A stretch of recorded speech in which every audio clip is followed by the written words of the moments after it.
everybody, so now in this video we're going to deep dive into Bach, BWV 1178 and 1179. Now we're going to talk about why they publish it right now, these two pieces. You might think that it's because they have just found it. We're going to talk about all the steps of all of the things, like step 1 all the way to decision publishing here. And second one, we're going to talk about how to scholar verify is this really Bach? And then the third one here is exactly what happened, like in between here. How do you find exactly how did they find it here? And the fourth one here will be a full process. Using this table, we can know, okay, the first step, and then after what steps, we're going to the second step, and then what steps go to the third step, fourth step, fifth step, and sixth step, and then publishing here. Different publishing here. And now the fifth one is a little bit, you might see that I wrote pedals here, but it's actually about, right? Actually I have another title called this piece here. And there's a problem that I found in both of this piece is that it does not have pedals. And also a lot of people will also transcribe them to piano or to clavichord here. So how do they transcribe them? What happens if we have notes that are too low for a clavichord, and also about some kind of transposing and how do you play it, and if it is possible to play it. So now let's start with the first point here, like why are they published now and the whole process of publishing here. So it all started like how we find it here. We find it in the library, the Royal Library of Belgium. As a scholar was doing it as like original work, a scholar, blah blah blah blah. I was looking through the shelves, the house, all of the manuscripts, and the manuscripts are already there, I think, for centuries.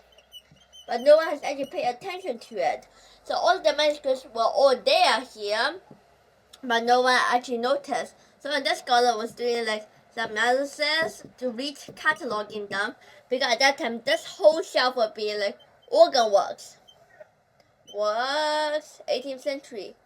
That's all what it was cataloged here.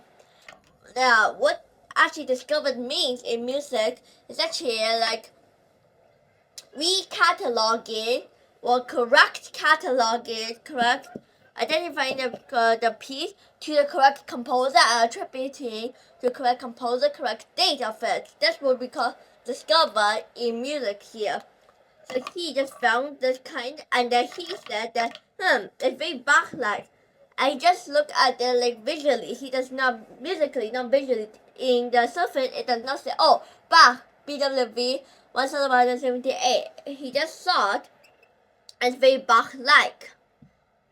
By reading the score, it's very Bach-like. Okay, and now we have a flag here, blah. Okay, that's what needs to be out for further analysis. So, if we want further analysis here, then what do? We have other scholars and Bach scholars to go out here and then to check. After a lot of checking, and then all the scholars will verify them to compare, like, okay, we have a manuscript here. Let's compare with Bach's own manuscript and check the paper, check the ink, check the paper type, how they were written, and check the date as well. Like, that's why Bach was in the 18th century. Okay, this was in the 18th century. Okay, proceed. Next step. Check the ink, check the paper, and then now it will be digitalized for easy work in the office here.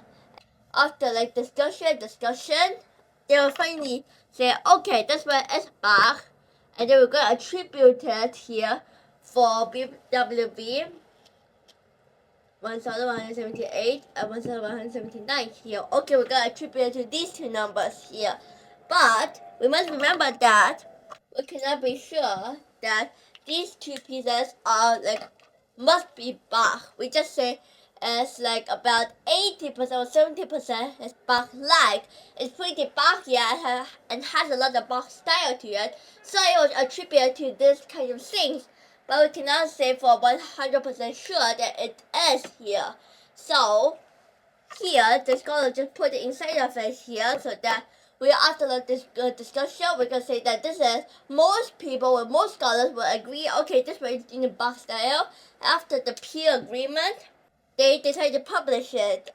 Only after that agreement, they decided to publish it. So that's when the scenes of the checking with the publisher and sending the manuscript there all happens. So as we can see here, the chart that I created here. So the name, all of it starts from like the storage here. So the manuscript sat in a European library and the archive here. So they're just going to be labeled like anonymous organ pieces, 18th century anonymous. They only have like a century and what type of it, and there's nothing more than that, the anonymous here. And the next one is that there's no name with it here. So there's no composer written on the manuscript here. There's no title page like J.S. Bach, or we could say like BWV 565 here. There's no this kind of like title page here. They only have just like the score here, and we don't know what it is here. And then we have the routine work, cataloging and recataloguing, trying to find some pieces. And then that's where he come across it, unusual musical quality of it. That's how we got it.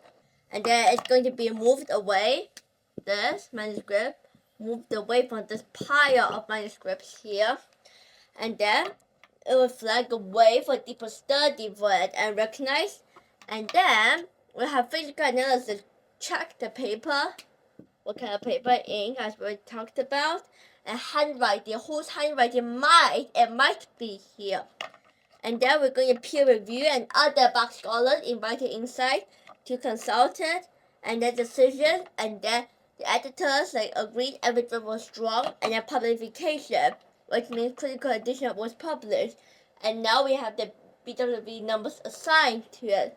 So all of it is like the certainty of it. We can look at this graph here. So that's like the certainty from 20% sure, like okay I'm sure, to like okay I'm not really sure, to I'm really sure here. So this was the certainty. So this one, first of it, very low certainty that this is Bach here. And when we found this catalog work, okay, we got another level up, like 15%, I'm certain.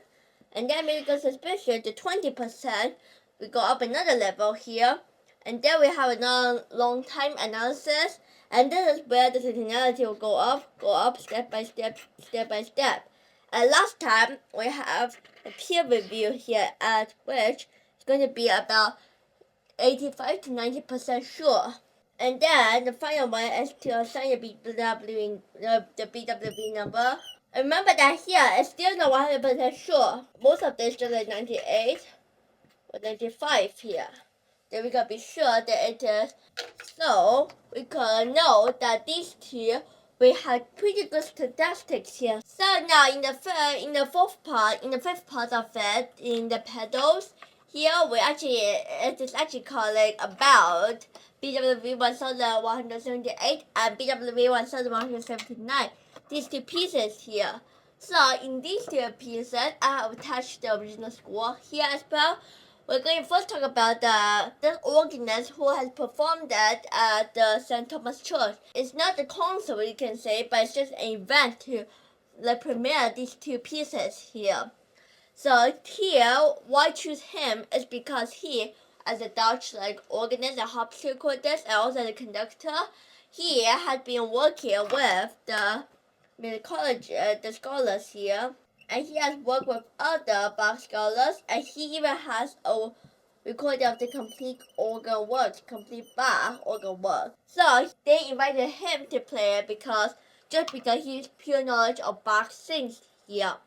So here are the images. So this one is when he's playing in the St. Thomas Church at the day of these two pieces of revival here. So in the score here, we find a major problem. We are the third score here because it was also being played on the piano. We can also play on the clavichord here. But this one was originally for organ here. So if you wanted to have the pedals, then because in Baroque music here, in the Baroque era here, Bach also write into like stops here, and then in cases that we can't reach a note with our left hand, like we cannot reach a note that's based here, then we use our feet to actually press it. When I listened first to the charcoal in D minor, I felt a little bit strange here. That's where the strangeness comes from, because he just went back from Buxtehude, the great organist. Just went back from Buxtehude, and in he went, and then he went to compose these two very long pieces here in D minor and G minor. And out of these, like we could say, premature Bach pieces, we could call them like premature Bach pieces. Before he wrote the grand pieces that we know today, there are 565 there. And that's it for today's video. Hope you enjoy it.